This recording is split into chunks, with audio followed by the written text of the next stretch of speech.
Okay, well, right now I think I'm sitting in here by myself. It doesn't show if anyone has already come in yet. Okay, hold on a second. I should see an expert in a second.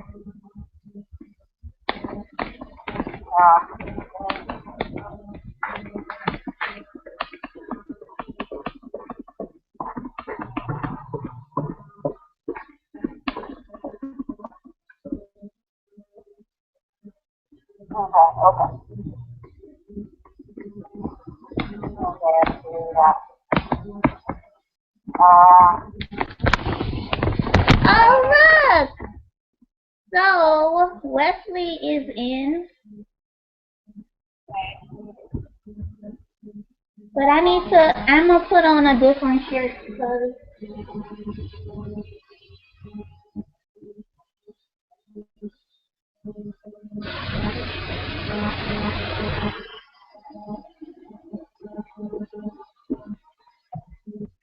okay, so, I do believe, oh, look! Wait, okay. Are you in it yet? hold on. Because right now, yay! Everyone's okay. We got liftoff. So we have, all right, two. Okay. Let me get my headphones because they said that'd be a good idea. Hi everyone, how are you guys? Wait, are they mute? Oh, that's the problem. I think they're mute. Hold on, because I got the echo in the back. Well, actually, that's you on my phone, so hold on one second.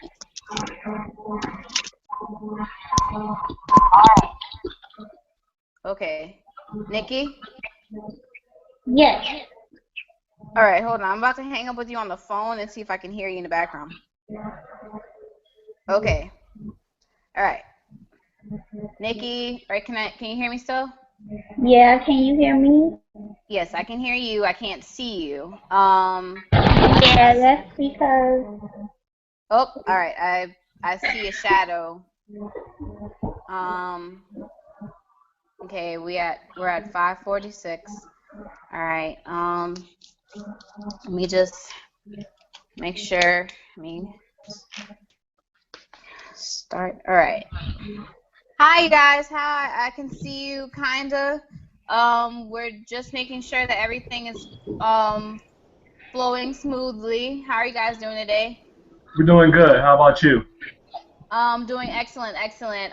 Just got in from passing out flyers, so we are just trying to make sure that everybody who's a panelist is in. So that's two. We are waiting on Dr. Ronnie, Nick, and also Ms. Dr. Rebecca as well. Let me see if I can get a hold of somebody real quick. Okay. All right.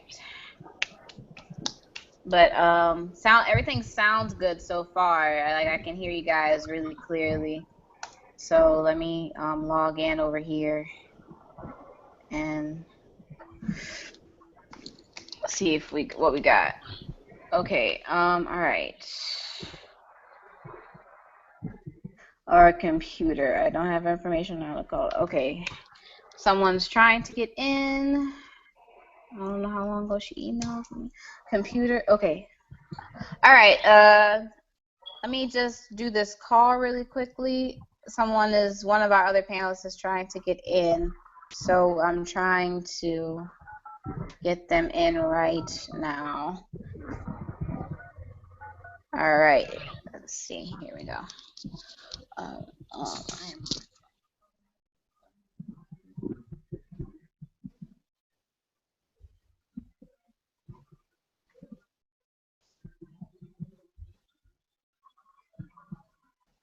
Hi, Dr. Inslee. Hi. Okay, so what we're right now we're on a Google Hangout. I think we sent it to the alert to you to pick up on it. Do you have a can you do it from your mhm.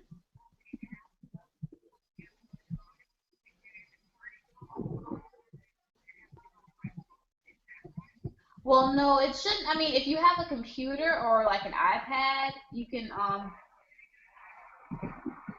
okay, your computer has the webcam.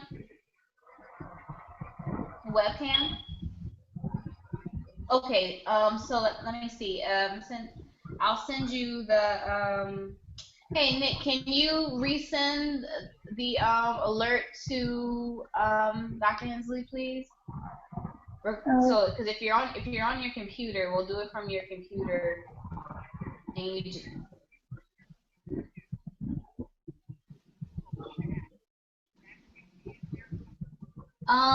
it should be like if you're in your Google Plus, where your alerts.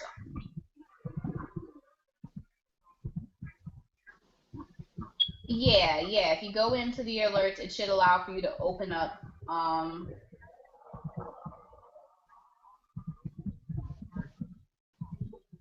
the computer. Oh, okay. Well, no, it should be okay. Well, no. If you're doing it from the computer, I'm looking at it from Google Plus on the app. You can just or Hangouts. If you have the app for Hangouts on your phone, all you have if you know do, okay. So all right, from the computer. Okay, but it should be fine on the computer. I'm just trying to figure out how to get there.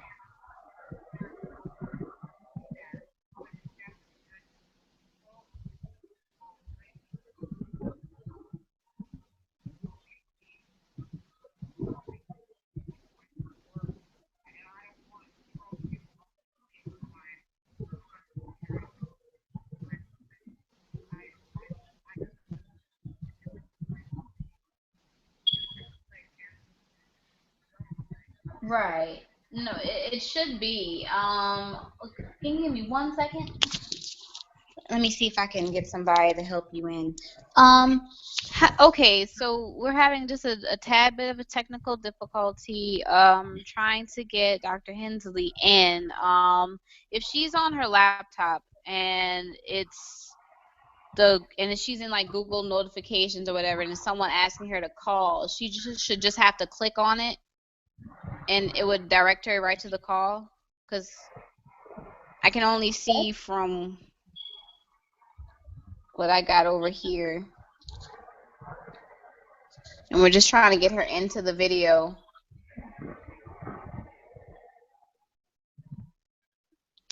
So, I know I just did it from the app on my iPad, but I'm not sure how with the computer. It should just connect you directly to it.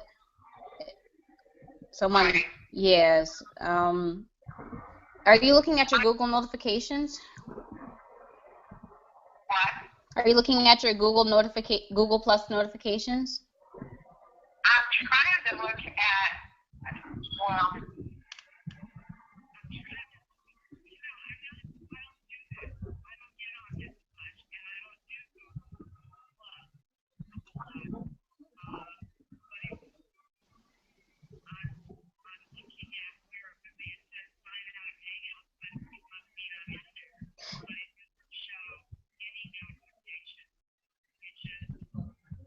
Okay, well, let me see if I can resend it to you. did she get it?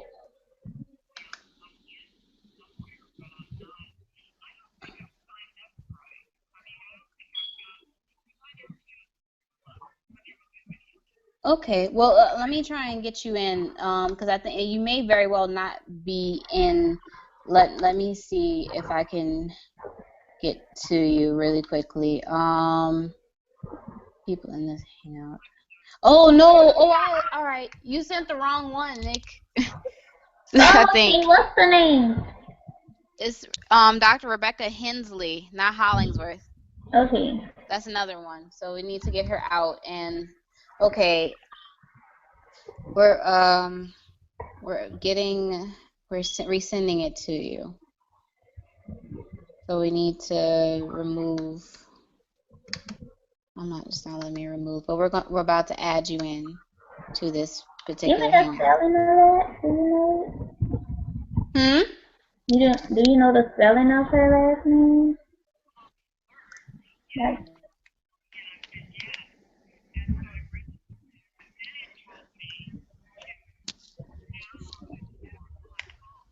Yeah, no, you wouldn't have to do that. We're just trying to get you in on your computer. So we're about to resend it to you. The notification. Can you send it, Nikki? yeah, but it's not. Her name isn't popping up. That's what I was asking about the email address.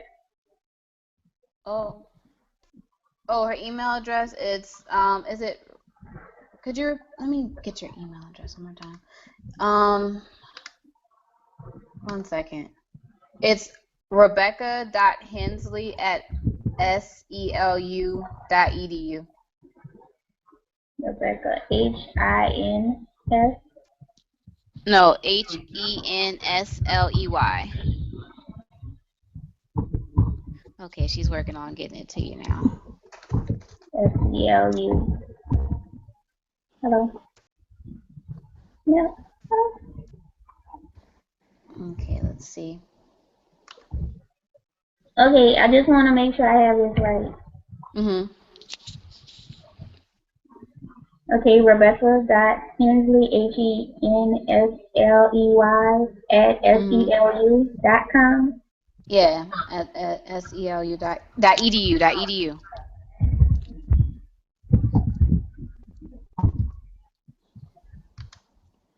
Okay. All right. Okay. All right. It just sent. So let's see.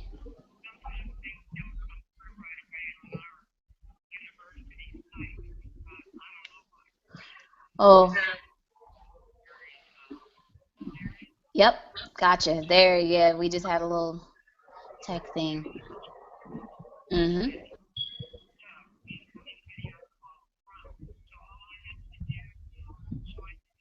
Yes, ma'am. Okay. Let's see. You'll should see our faces in a moment.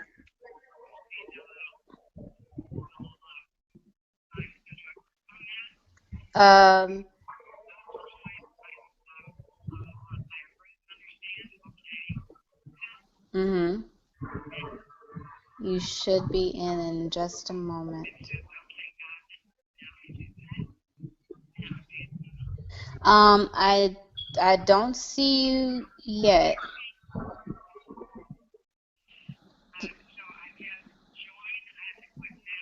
Yes, because I see a square has popped up. We're just waiting to.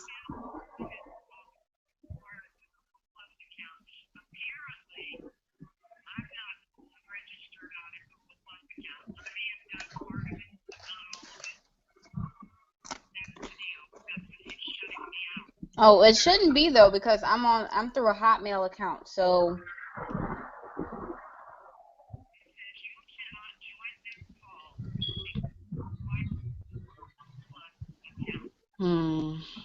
Oh wait. Okay, no, all right. So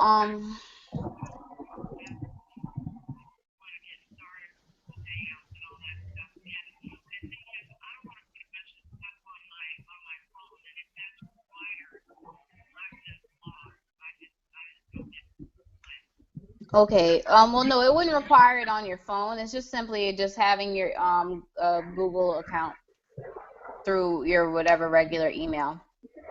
So you can have a Google Plus account, and it wouldn't be an app that you have to download on your phone. You can do it through your computer.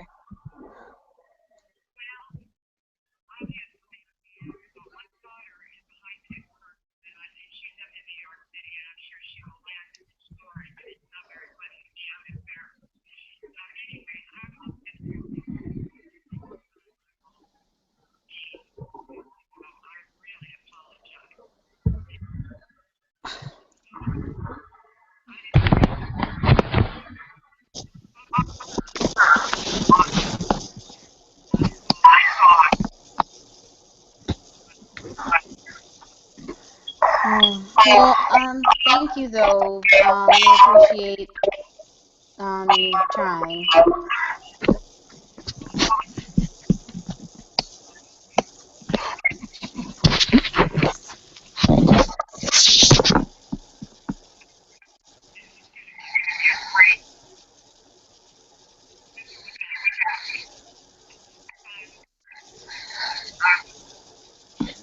Okay, well, thank you so much, and we'll be in touch soon.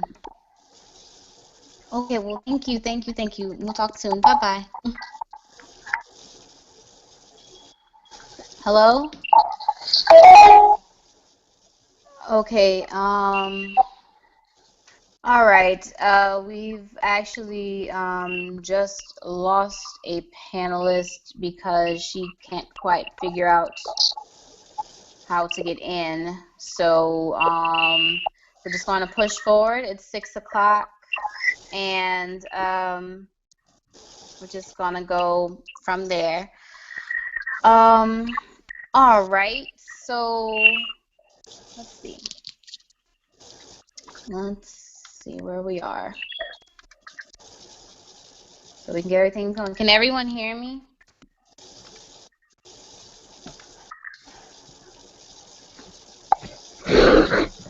Hello? Oh, we gotta go.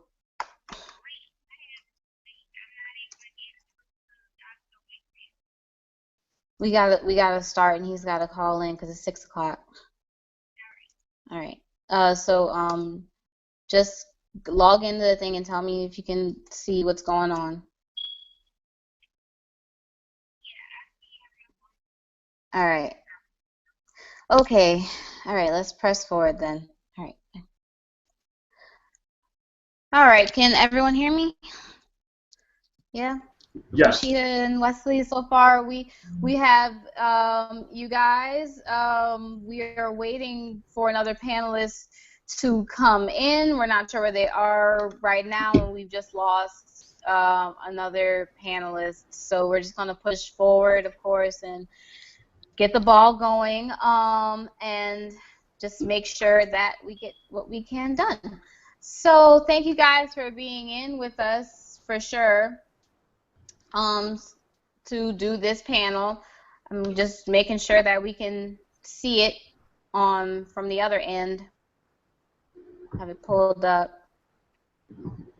so other people can see it. But could you guys do an introduction of yourselves really quickly? So for our folks who are probably just logging in and you know, like trying to figure out what's going on. So we'll just do introductions for our two panelists.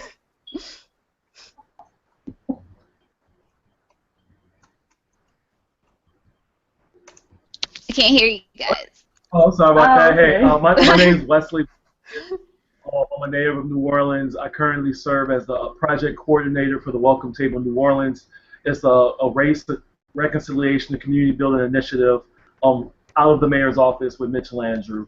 And I also do some work as an advocate in education and other social justice avenues in the city. And I'm Dr. Rashida Govan, and I work in education and youth development, and I am currently the executive director of Project Butterfly New Orleans, which is an African Center Rites of Passage program here in New Orleans that serves girls in grades 9 through 12. I'm also a researcher, so I'm currently doing an international study on youth community organizing and a host of other things in the community. Okay, awesome, awesome. Thank you guys again for being here to be a part of our panel. So what we're going to just do is just push forward. So everyone who's logged in right now, you're probably aware of why you're here. The purpose of this forum is to kind of discuss how the events in Ferguson have affected us all as a nation, and how some of these events that happened in Ferguson have shed light on some improvements that we need here in our own city. And so we have some topics of discussion that we are going to kind of touch upon. And also, there will be time for people to actually ask questions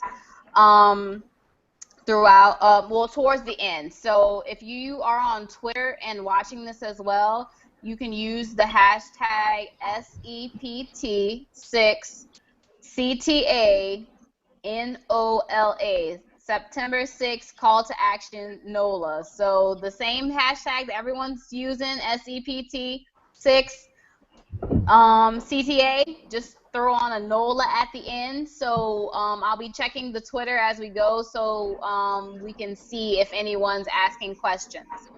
Okay, so let's just start off. So we're going to start with one of our topics, which is basically, let's just get some feedback on what you guys have thought so far of what's happened in Ferguson from the very beginning to now, how they are currently trying to get things together and make some significant changes in the city. They have so many different activists and leaders who are there now who have, you know, set up shop and are getting to work on making the necessary changes needed for the citizens in order for them to progress from all the things that have happened. So what do you know, what's the feelings on that, like the whole Ferguson situation, for starters? I think the whole, in general, just the Ferguson situation, I could tell you from my, personally, for about a week, I was just in a wreck, because just trying to understand, when you strip down all of the rumors, all of the hearsay about what happened, the fact that an unarmed young man was shot in the middle of the day, in the middle of the street actually, for more or less minding his own business and walking across the street, was just, that's devastating, right? That kind of shows how you can literally be minding your own business and still get shot down. So so personally dealing with that, then seeing the reaction for about 2 weeks, particularly from the local police department, and not just the lack of information and the lack of transparency, but at the same time also dealing with the same challenge of seeing the reaction of the police department and seeing the flashbangs and seeing the tear gas. I think this entire nation saw in a couple of weeks just how far from 60s. But also, I think we also saw with the parents, when my grandparents said, use this as an opportunity for change. So those activists who are not only just organizing, who are talking about what's been happening in Ferguson with the police department, with the court system over the past few years, with the Arch City Defenders report that really seeing activists doing voter registration drives. When you're in a city that had such a low voter participation, we hear the 12%, but that's just not Black, that's across the board. Seeing more people being registered, seeing more people see this as an opportunity for political action, to get representation that looks like and understands and can really empathize, sympathize, and then do something about what's happening on the street. So there's been really good movement out of this. I think right now we have to figure out how are we going to continue to move this forward. It's been, what, 4 weeks today since the actual shooting. There's still some basic things that we still don't know, right? We still haven't gotten information. So I think, one, having those activists on the ground have been really good for that community, making sure that they can build some community and political capacity. But I think at the same time, making sure that we're continuing to beat the drum on this, and then for a variety and vast amounts of incidents like across the country. Right. I definitely agree. There's so much that's come from this. And Dr. Rashida, get your feedback as well. Sure. Well, I think that my experience with this entire situation has been kind of unique because I was not in a position to really act. I'm on medical leave right now, so I had to watch everything from the bed. And it was quite frustrating because I felt a sense of helplessness that I don't typically feel. I typically am a person who's able to identify my power and get engaged, but I couldn't do anything. And I guess I'm sharing that because I think that's how a lot of people felt and how a lot of people experience these situations. It's like you're watching and you really cannot undo what's been done, and you don't know exactly where to start because we're actually asking people to push back against the state.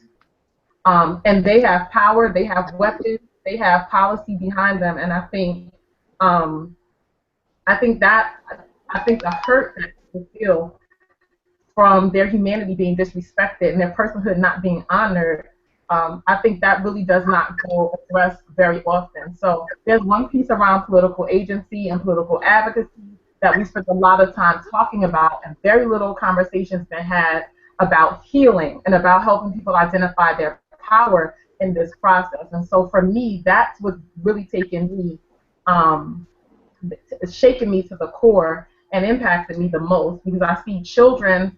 I mean, we're talking about how do we engage children in these conversations and dialogues, but before we do that, we have to deal with our own hurt. Because when we're seeing our capacity to mobilize, our capacity to make decisions, is certainly, Yeah, check this out. Let me call you back real quick. for me, those are the things that really impacted me the most. It's just for healing, and the need for people to identify their power so that they can exhibit agency. Okay, thank you so much for the feedback, because I think that the way you all feel, definitely a lot of people can share that. It's overwhelming in a sense, because it is something that we're going to have to, it's going to be a tough road ahead of us all as we continue on with this movement, because we have to push back against the state, basically. These laws have been in place and for years, and almost it's like, well, we have one of our talking points actually, which we can actually start with that one too, which the good cop versus bad cop kind of thing.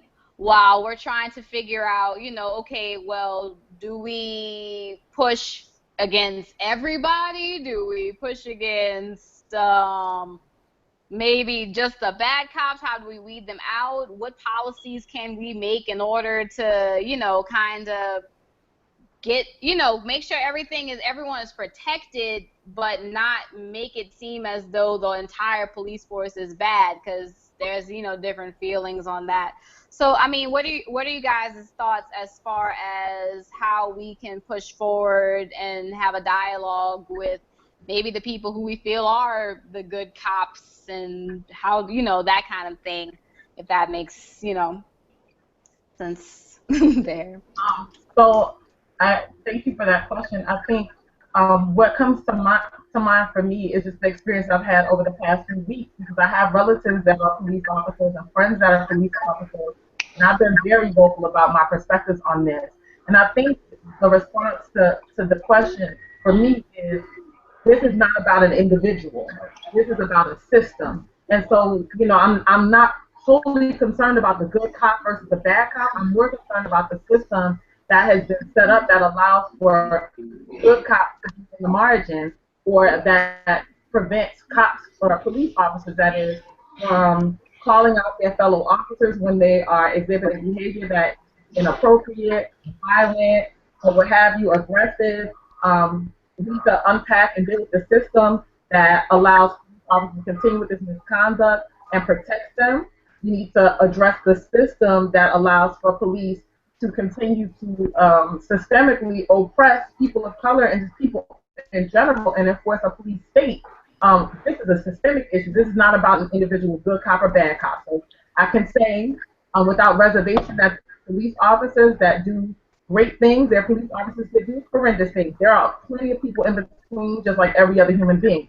But the systemic issues are so humongous that we have to begin to focus on that. This is not about an individual. No, I mean, Right, and your thoughts, That actually makes Wesley? sense.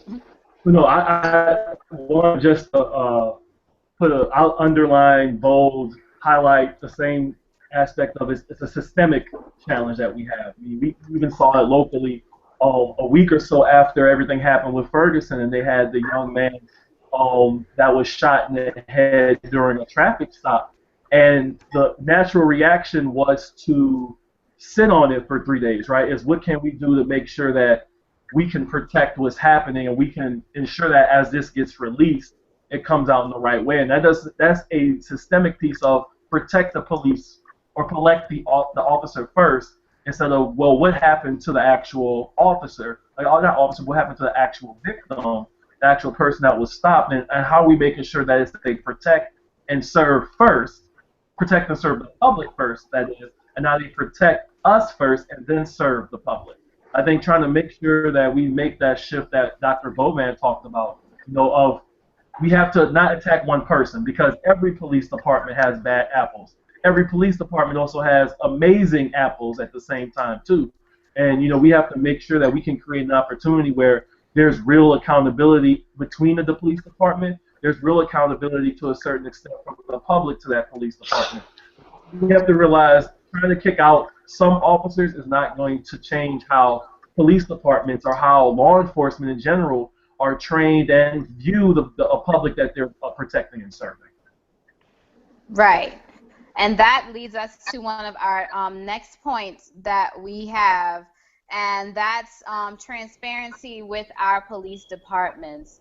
When these kinds of things happen, there's this sense of them, we have to protect every single one, no matter who does something wrong or anything, we have to protect everyone. So we don't always get a full story. We don't always understand quite what's going on. They release what they feel is okay for us to know, and it's, those kinds of things. So as far as getting more transparency from our police departments, or our police department in particular in New Orleans, JP, whomever, if you're in Metairie or if you're in Orleans, what do you think would be some steps that we as a city could take as far as communicating our concerns to our police department?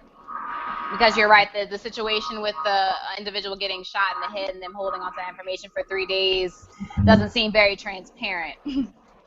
So thank you for the question. I think because in New Orleans we've had such a challenge with how law enforcement and community have been able to interact for decades, that the last 3 or 4 years, especially when you kind of have seen the police with the consent decree working with the Department of Justice, one of the new offices that was created with the police department was the independent police monitor. Her name is Susan Hudson. She has a wonderful staff of people who are always out in the community, who are they are community and people first, right? So that office is designed specifically to make sure there's incidences of police misconduct or any other incidences involving the police. You go to that office, you tell them that you have a problem, and they're charged to investigate it. And because as opposed to, I think, a lot of internal affairs departments and police departments that are staffed by, that are managed, and ultimately are responsible to the police department themselves. Here, the independent police monitor is part of the inspector general, so they're separate from the police department, but they still have those kind of legal powers that you need to really dig into investigation for misconduct. So I'd say, one, I'd encourage anybody in this city at least, if you have a challenge, if you have an issue with police conduct, go to the independent police monitor first. Make sure that it's registered. Make sure that you stay in contact with them so that they know what's going on. I think from a larger standpoint of transparency, that's transparency in general, particularly when it comes to government, has always just been a challenge. And there's always this idea of, well, what is it that the public has a right to know, and when do they know it? And generally, the law is, if it's a public document, the public has a right to know as soon as possible, right?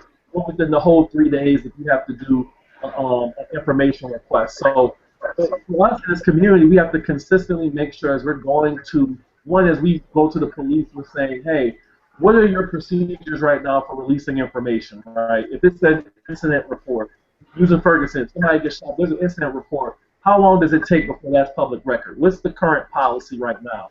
And then making sure that we're pushing police departments and government agencies in general, using technology, using whatever else is available to them, to decrease those times, where if an incident happens, it gets typed up, it gets reviewed, and then somebody can go and take a look at it. As far as just other parishes, I don't know if they have the same kind of avenues that we do, like an independent police monitor, but that certainly seems like something that's been helpful in the city.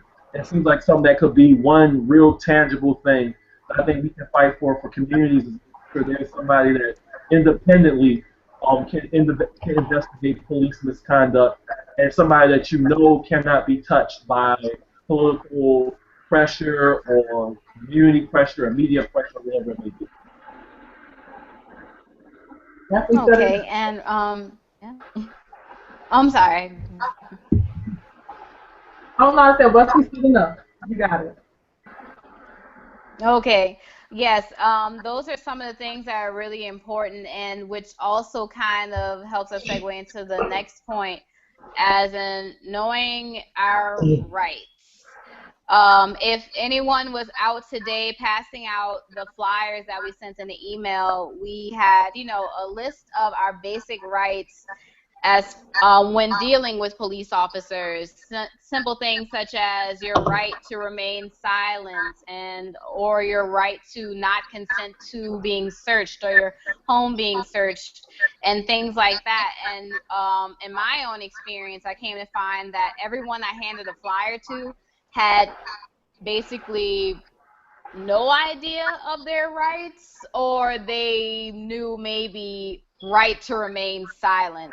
And I think that plays a big role in why the officers who do harass and brutalize our citizens, get away with things, because the people almost are there defenseless because they're not sure of what officers can and cannot do. So what are your feelings on people becoming more aware of their rights, or the situation now currently of people not being aware of their rights when dealing with police? So I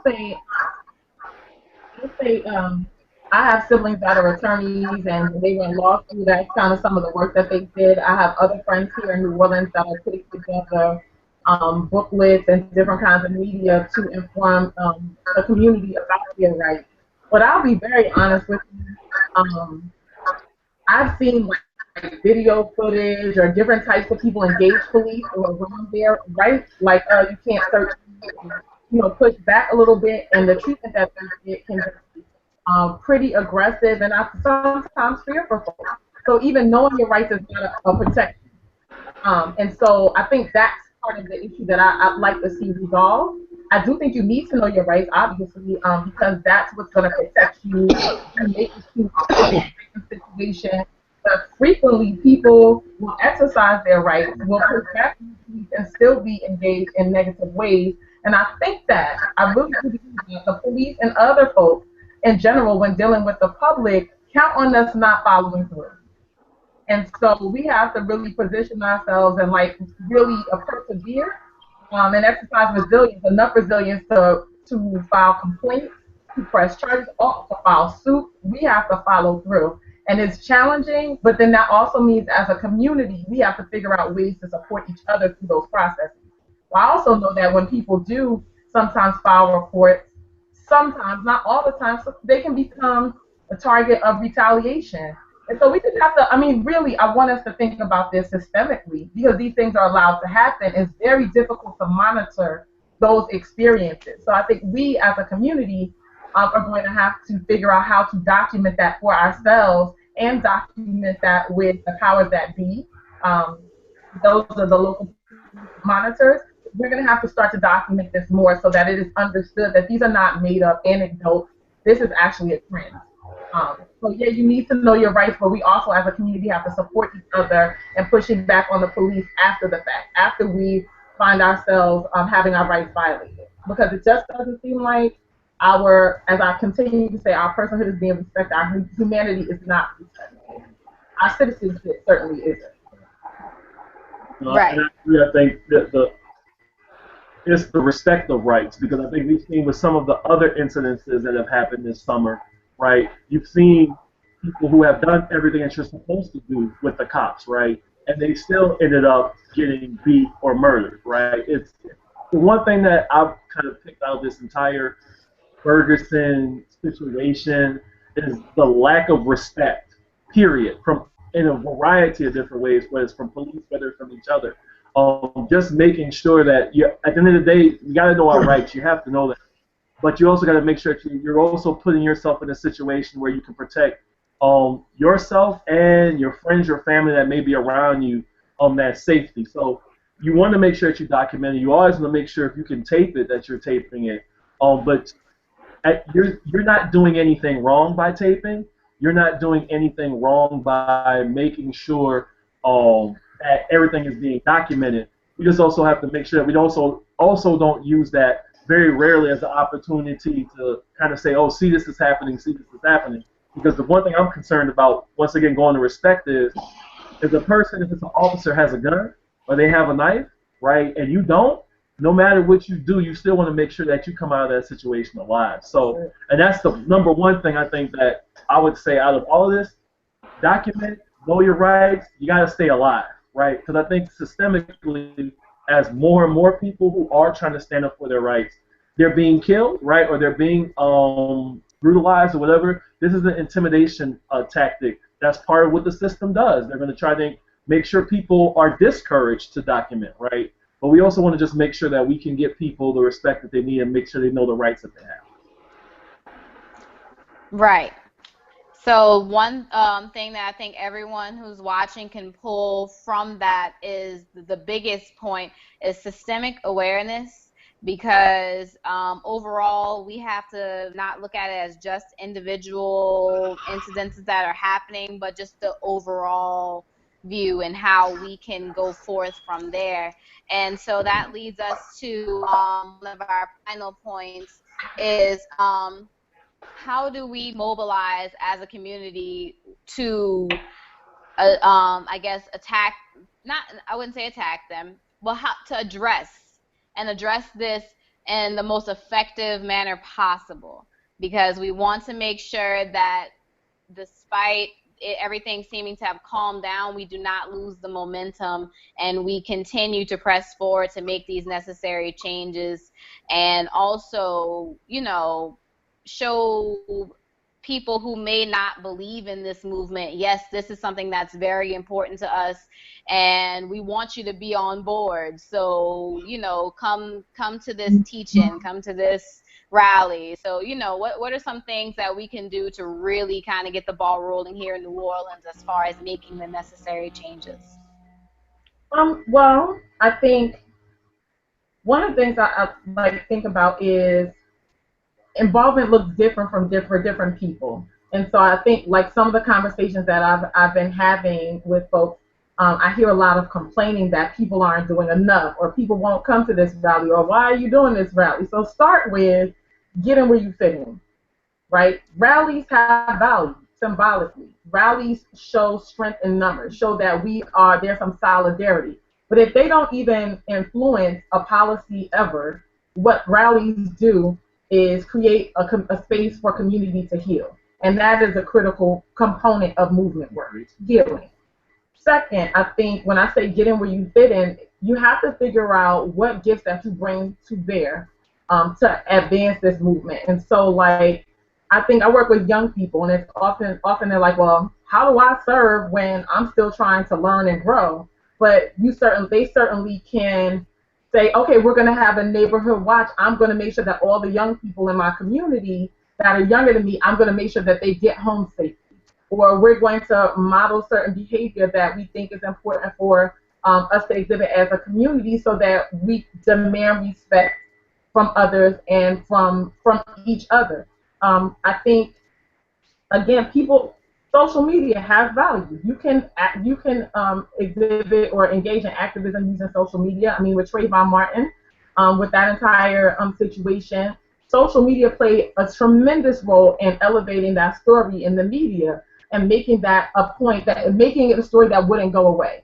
So, we have the Dream Defenders to thank for that, and young people again have access to social media and can maneuver with social media, and that gives people access to information. So utilize those resources that you have. If you are a baker, raise some money with that. If you are involved with a church, make sure that your church, your synagogue, whatever, you have to figure out where you are and how you can use the resources before you to either inform people, help them to identify their own personal power, create action items. So it could be you want to enact a policy to eliminate. This is just a major thing for me around the school to prison pipeline. Zero tolerance policies. Work to eliminate zero tolerance policies. Deal with suspension rate. Like, find the issue that matters to you and activate your personal power in whatever way that you see fit, because we have it. But you got to start by knowing that you have the capacity to do something. To do something. And I just think that there's a lot of learned helplessness. People think that they can't motivate, they can't mobilize, but you can. You can. So I think start with that. And another thing I think is helping people. This is a great place to start to me. Is helping people to recognize when they are being oppressed. So we have different levels of violence. We have structural violence. We have direct violence. But symbolic violence is one that I'm really concerned about, because that's internalized oppression. That's when you hear the arguments like, oh, black on black crime, how could we talk about these people killing us when we kill each other every day?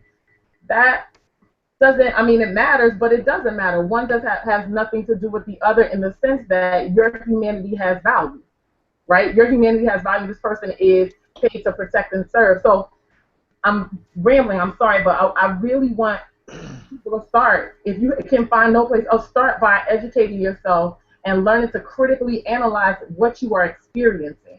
Because then you'll be able to move. Then you'll know what you're moving towards. But until you know who the enemy is before you, until you know that you're actually being oppressed, you're going to sit there and take it. You're going to apologize for your oppression. So I think that, again, like, get in where you fit in and really learn to critically analyze your personal experience so that you can identify your personal power and name the enemy that's before you. That is some vital information that I think that a lot of people need to hear, and that's one of the messages, along with stopping police brutality. That's one of the bigger messages that we want to push out as well. And Wesley, would you like to add on to that? Briefly, one, that at the end of the day, I think, and especially the Ferguson thing, going with social media, we've seen how Twitter was a much better medium, because that was a much freer environment for people to share information, how that really helped to ensure the nation as a whole knew what was happening, particularly when the police started trying to turn down cameras and turn off media sources. That social media was really a key aspect in using things like Twitter.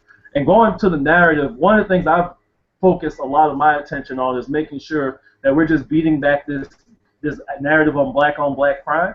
In general, crime is connected, right?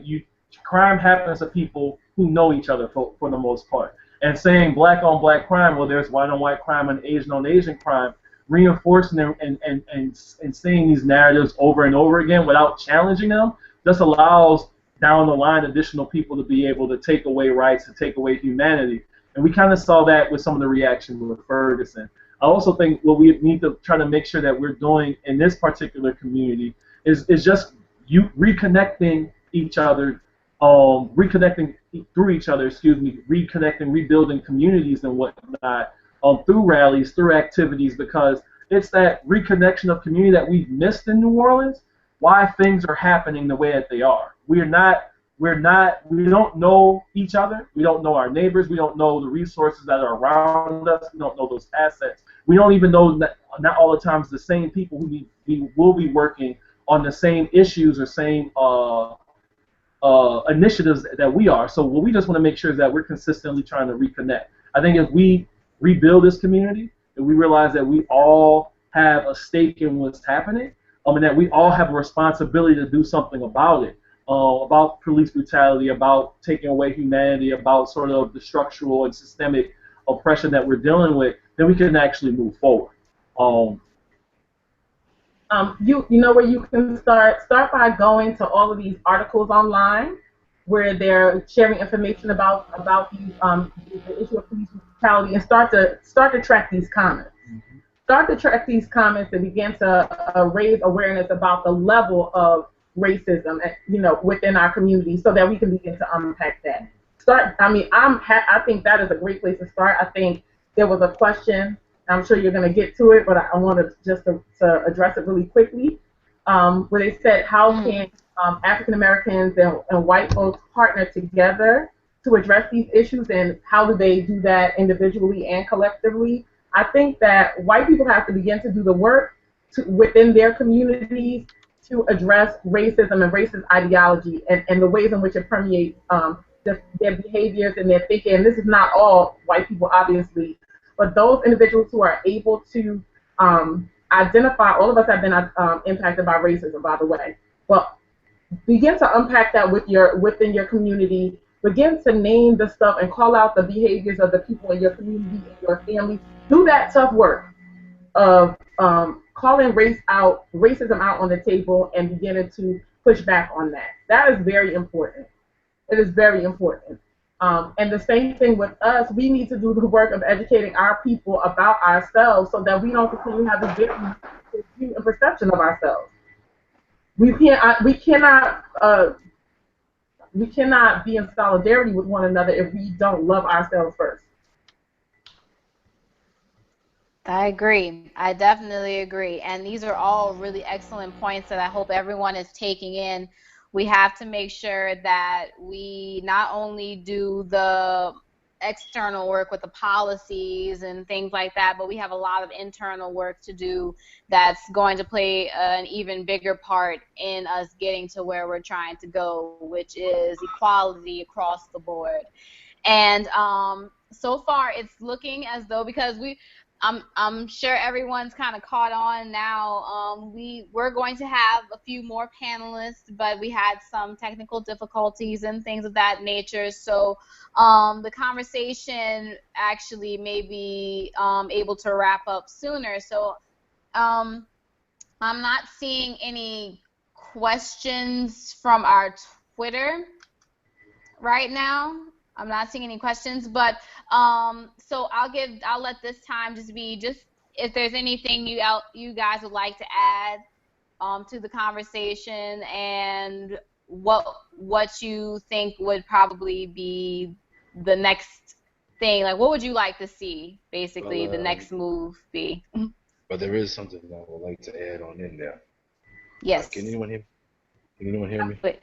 Oh, do you have a question? Oh, yeah. Can y'all hear me? Okay, well, yes. What's your question? All right.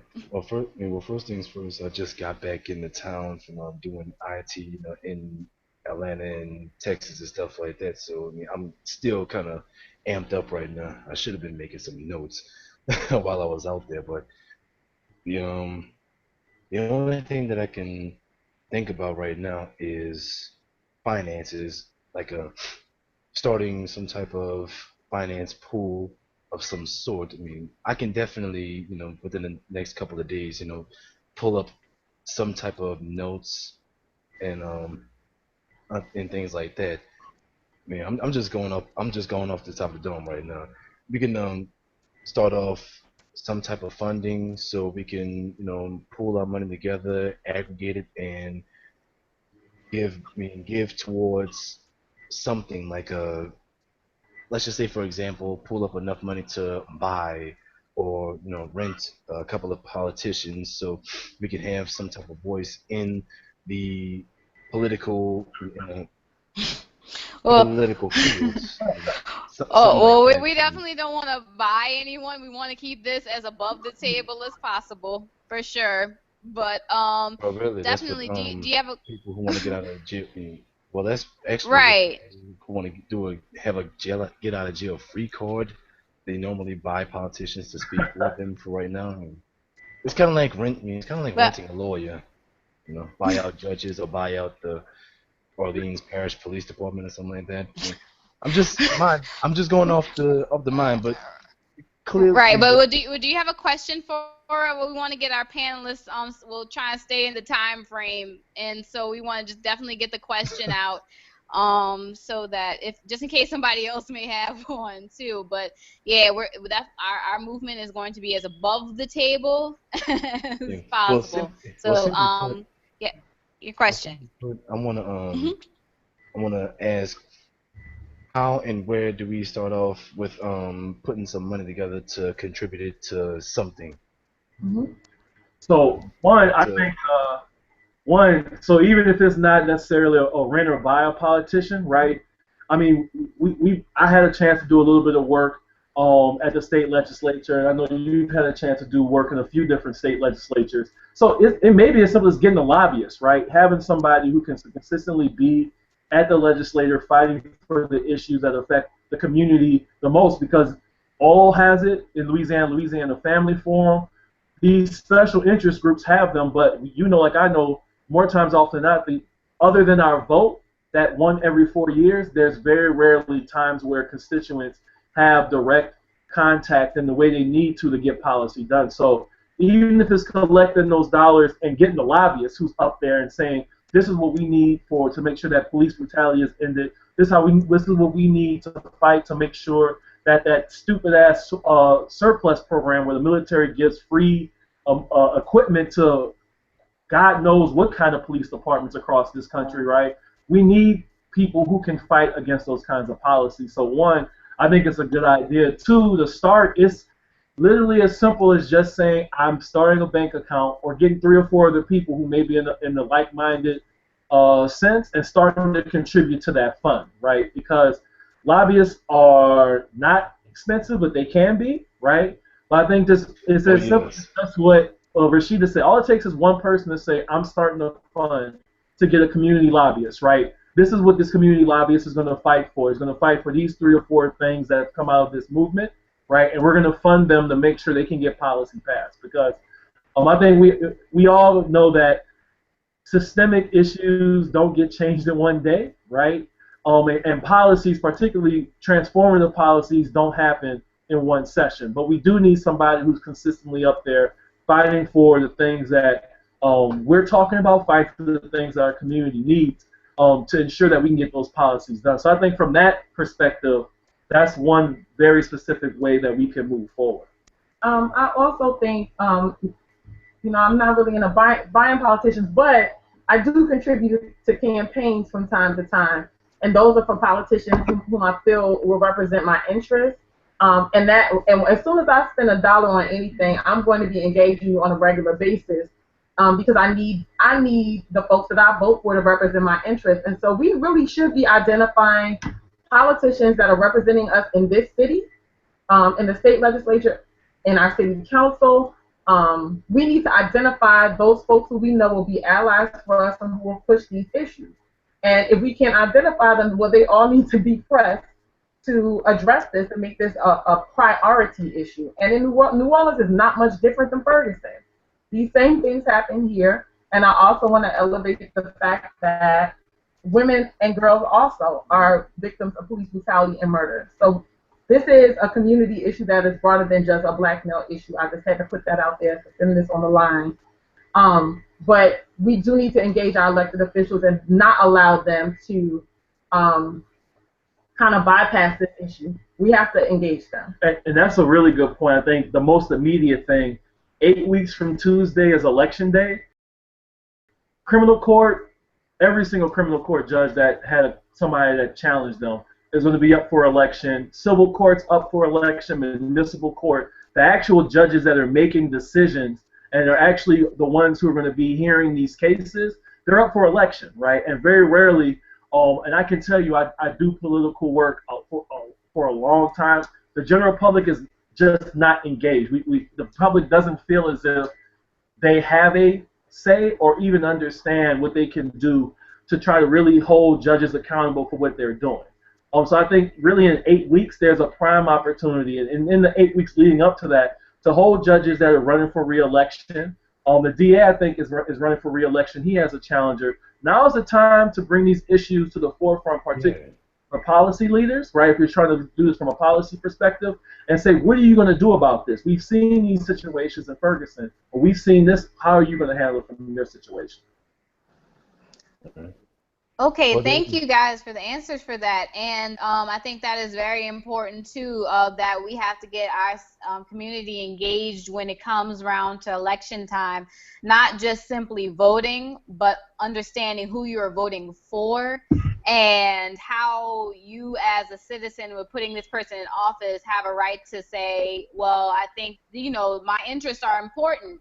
You have to put that out there. So I think that is very important that we educate everyone from this end of the community to the next end. So let's see if we have any more questions from anyone. Does anyone else have a question? See, it's looking, let's see. Well, I don't see anything over here. And I think that might have been our one question from the video. But again, just any closing statements, you guys, that you want to throw out to the people? well, now that I'm back in town, I can sit back and actually update myself on the various situations in Ferguson and what's going on in New Orleans and how we can improve that. Not only that, I'll definitely have a heck of a lot more to say in the next few days. Okay, well, thanks so much. And panelists, do you guys have any closing remarks? I just want to thank you for having us and for coordinating this. And I wanted to say, if folks really want to know how to begin mobilizing people, like this is a primary example. I don't think you're being paid for this. I don't think you had a playbook for this, but you did it. And so I commend you for that. And I want to offer that up to the community that you have the capacity to do the very same thing in the way that works for you. So it may not be a Google Hangout. It may be that you're having conversations at your home with community members that you're bringing together. It may be that you take some young people out somewhere to learn about these issues. It may be that you identify an attorney that you may know or some kind of legal liaison that can come and educate, your community about their rights. There's plenty that you can do. And so I want to say, I want to again commend you for coordinating this. And thank you for having me. No problem. I want to also thank you for Thank you putting for this being together. here. No, thank you for having us, and thank you for putting this together.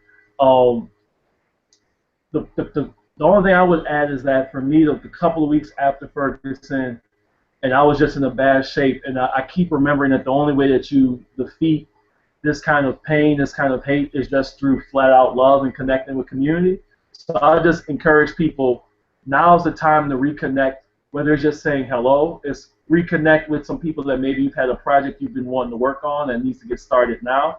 I think in order to defeat the feeling that we're all having right now is by rebuilding that community, that beloved community that Dr. King talked about, but less than that or more than that, just love. Remember that love always wins. Light always beats darkness. So trying to remember and stay positive because as Rashida said a little bit earlier, when your oppressor wants to beat you, they're just going to hope you don't follow through. So we have to make sure we follow through, and not only just follow through, but with an overpour of positivity, an overpour of action, an overpour of movement that's going to get us to where we need to be. One more thing, sorry. The one more thing I wanted to say is, as I watched Ferguson, the event that Ferguson unfold, one of the things that I was saying to myself is, we have a playbook for this. We know we know what steps to follow. If we learn our history, we have already defeated folks. Even if it was temporary, we know how to do this again. So we have to learn our history and follow the playbook that our elders and ancestors laid out for us. Well, here's one thing that I also wanted to throw in there. Okay, Has one more question. Oh Do we yeah. have one more Who question? has Okay, what's your question? has anyone seen this documentary called Hidden Colors? Has anyone seen that Uh, before? um, well, we haven't, but we're gonna just go on and wrap up. And again, Um, thank you guys oh, so oh, much for coming through and doing this for us. We're definitely going to be, I'm sorry, we're definitely going to be asking you guys to step in again and use your expertise to help keep pushing our community forward. And again, thank you. And looks like we have no other questions. So I'm just going to throw in these last points here. For updates on future rallies, protests, teach-ins, all the things I will be having, we have follow us at NMOS_NOLA. And the same name for our Instagram. And on Facebook, we are National Moment of Silence Against Police Brutality, New Orleans. And also, I think that is it. If you have to email us, we go by the same nmos.nola@gmail.com. Thank you all for coming through, and look forward to the next part of our movement. We have a lot of work to do.